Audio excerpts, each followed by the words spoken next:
Recent frigid temps have slowed construction on some components, but excavation and other work continues around the clock on the FM Area Diversion project. I'm Tom Fuchs, the Senior Construction Manager for the Metro Flood Diversion Authority, with the latest construction updates. Our drone view starts at the 30-mile stormwater diversion channel, where crews continue to excavate day and night. Work is focused on reaches 4 and 5, which are north and west of the FM Metro. Channel excavation to date has now surpassed 16.3 million cubic yards. For perspective, that's enough material to rebuild the Great Pyramid of Giza 5 more times. While main channel excavation continues farther upstream, when the time is right, crews will fall back and excavate portions that have been left in place for logistical reasons. For instance, after completing Drain 29 Inlet last month, ASN Constructors is now excavating the channel where Drain 29 formerly crossed the right-of-way. This adds another 1-mile segment of functional channel at its downstream end.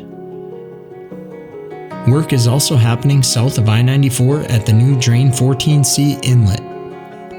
ASN Constructors continues excavating the Drain Inlet channel, and they recently installed sheet piles, formwork, and rebar for the first concrete placements, which will make up the baffled chute drop structure at the inlet's downstream end.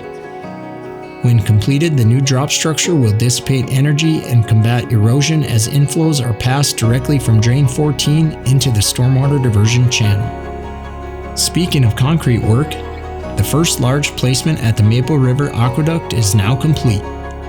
About 1,200 cubic yards was placed in late December for the aqueduct's flume and conduit structure footing. The warmer than expected temperatures early this month also allowed work to extend at the Red River structure site, with one more concrete placement of just over 600 cubic yards at the structure's west pier.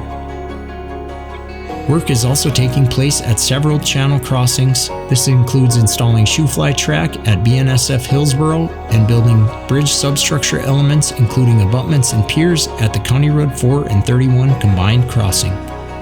If you'd like to meet some of the people behind this work, sign up for our monthly newsletter, The Diversion Current.